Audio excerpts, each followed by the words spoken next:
So hello, it's been a while since I've done a video. I thought I would do one of my prop kits.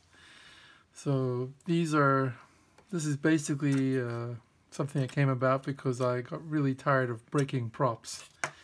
I really like carved wooden props. I like how they work. I like the fact that I can design them to my needs for the particular airplane.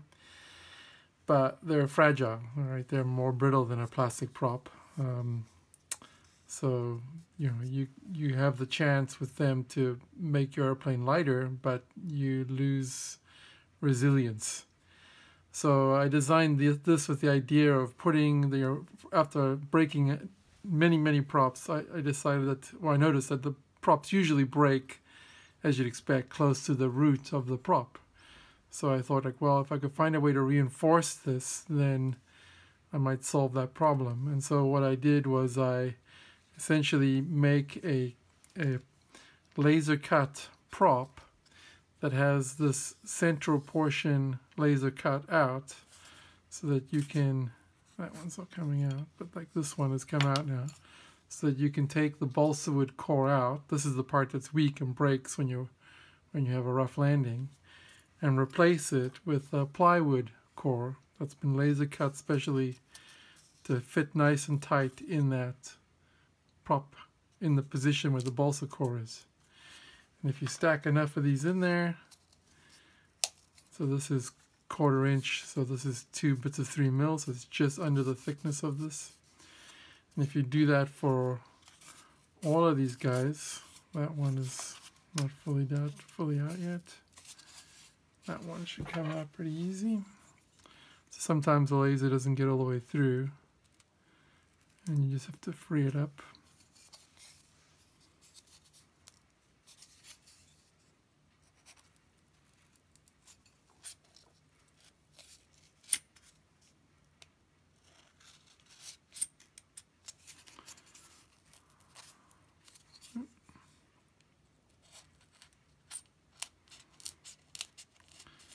The laser usually goes most of the way through, so there you go. It popped out real easy. So I can put, one thing to know is that these were slightly undersized. They're 2mm holes. They're set up so that I can put this this aluminium shaft through the middle, because that's going to be the bearing for my prop shaft. So I'll pop these guys in here. So what I'm going to do is I'm going to put glue. I usually have my white glue thinned 50-50 so that it flows. And I'm pretty liberal with this glue. I want enough of it everywhere so that the prop core is really firmly attached. I'm going to push it out, make sure it's all the way in there. Get around the sides, make sure that's going to be firmly in there. You don't want the prop core to pop out in a crash, right, or in a hard landing. So obviously this has to be well glued. So I make sure that's in there. Do the next one.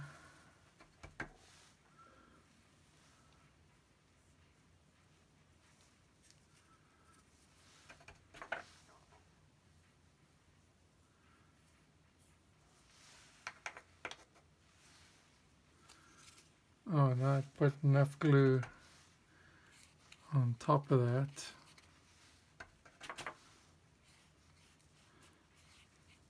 To make sure that the individual layers are thoroughly glued together.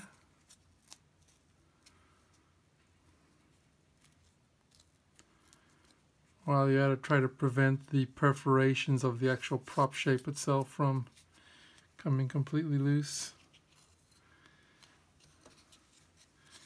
You can sort of just push those down.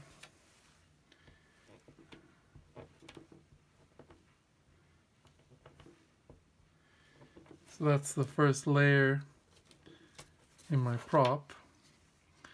And the reason obviously I'm going to be stacking these one on top of each other, right? And you can see in this prop, in the profile, I cut most of the front of the prop all gets cut away to make this profile shape. So I've concentrated the plywood here at the bottom.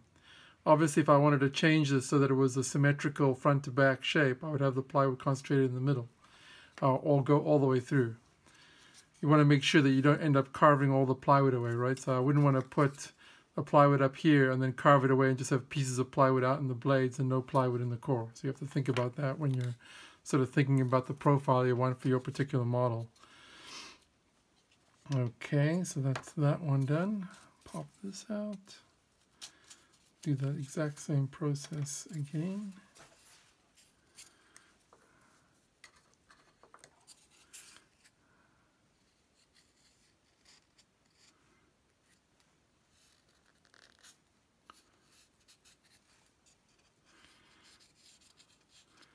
And when this is all sort of laid up and ready to go, I'll just end up sandwiching everything together, clamping it, and I'll put the aluminium prop shaft bearing through everything just to make sure that the hole is nicely aligned and I don't have a problem later on when I'm trying to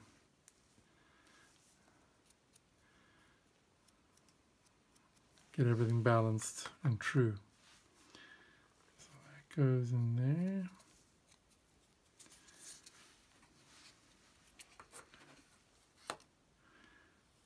Or a bunch on the inside here.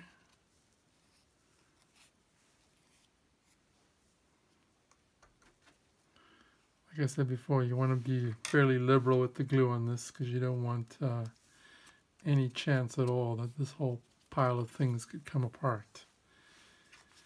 So then I'm going to just put it down and squeeze it.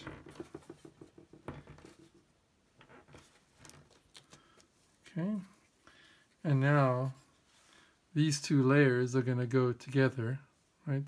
With the making sure that the plywood on the inside is nice and flush. Don't worry about getting glue in these perforations. They're actually pretty good about not clogging up too much. I'm running out of glue. I have to add some. So I usually just split my glue 50-50 with water. Almost everything I do, this glue is already thinned.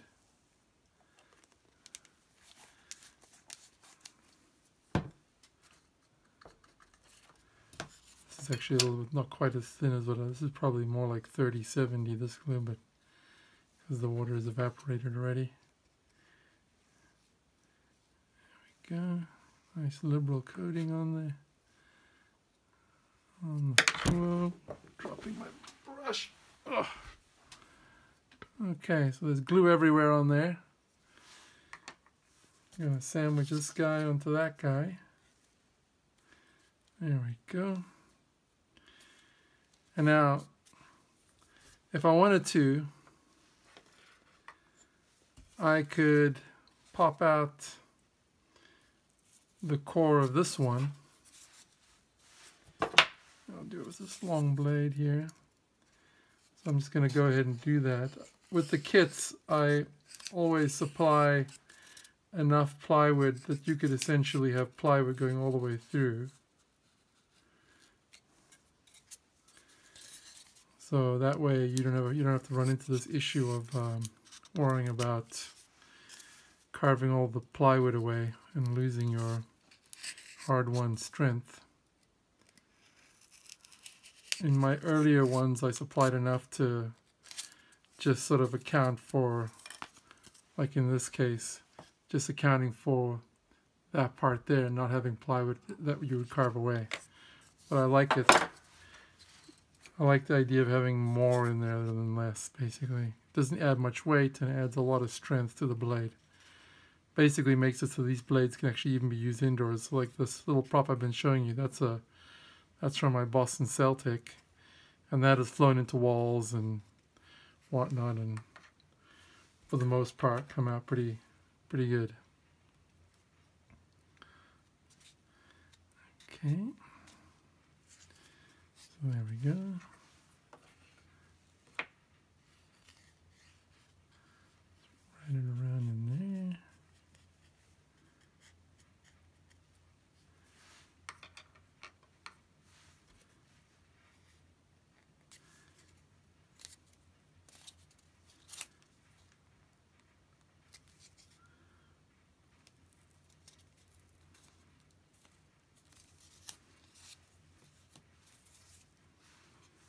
Okay, and I'm going to push this down.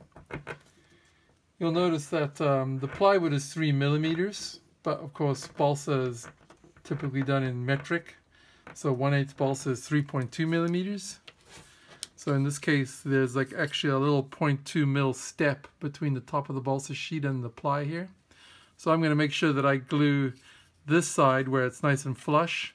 This is the side that I'm going to glue to my prop, and I'm going to make sure there's actually a little step there too. So I'll push this so that it sets into this guy, so that I've made sure that my ply is all flush on the inside. And then the last step is I'll try to push my aluminium tube through to make sure that everything is aligned. If you forget to do that, it's not totally critical because the hole kind of clogs up with glue anyway, so you could just put it on the drill press, drill it out, and it'll drill out easily. And you know, if it's not perfect, like the glue will fill anything that's not perfectly aligned, so it's not the end of the world.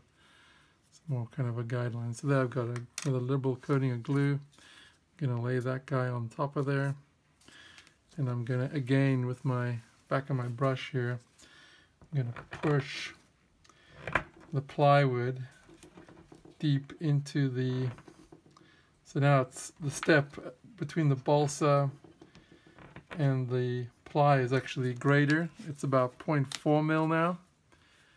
It's actually closer to a millimeter. So there's a step there, and that's because this ply that's in this upper layer is actually dropped down and set into the middle layer, which is fine because, as you can tell, I'm going to end up carving. The profile here is going to be mostly carved away, so that is not going to show up at all. If you are concerned about that, then there's a simple remedy.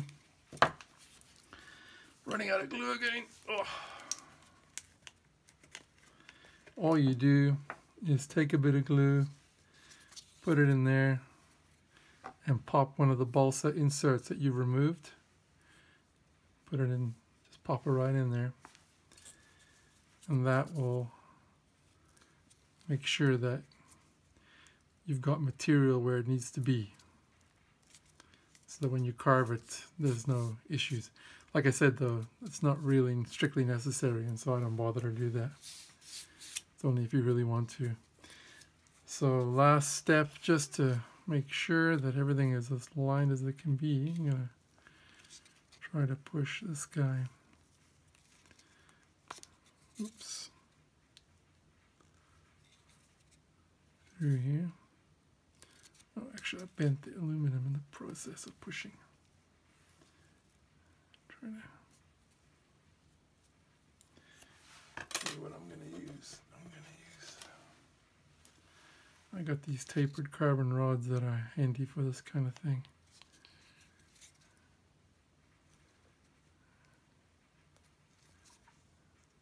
This might be a case of me needing to drill this guy out because it seems to have gotten out of alignment.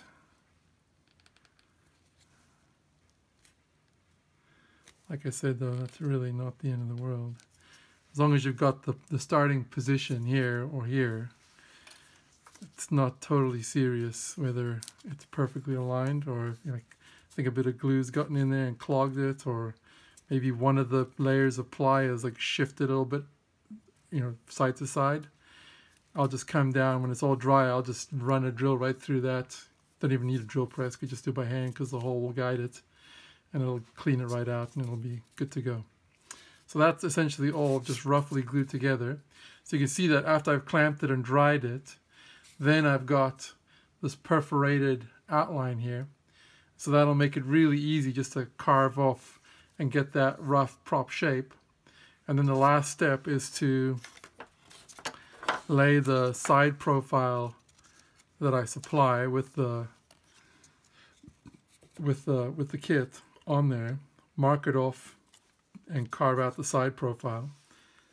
And then the last step is to carve a prop. And so once this one is dried up and ready to go, I'll do another video where I carve the prop. So, you know, the last step before I switch off here is just clamping this all up with simple, cheap clamps.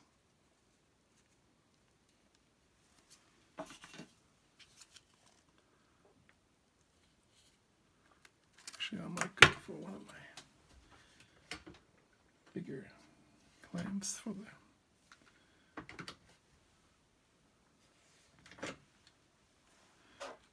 a bigger clamp for the side, a bit more power on there just to make sure. I put this on there to make sure that I press together here so that there's a really good bond between the ply and the balsa around it. It's not so much for the very center part because as you can see that's going to be carved away, but I want to make sure that it's clamped through here and here. So what I should really do is do something like that and grab another clamp and do something like that. So now I've got this clamp that way, but also this way and this way.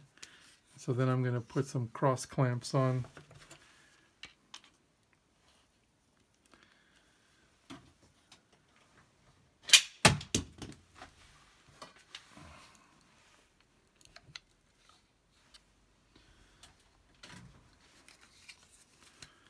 Make sure the whole thing is all clamped up. So you can see now it's a nest of clamps, but there's lots of air around it for it to dry, so it'll dry up overnight. And then tomorrow I'll do another video showing how I carve it. All right, have a good one.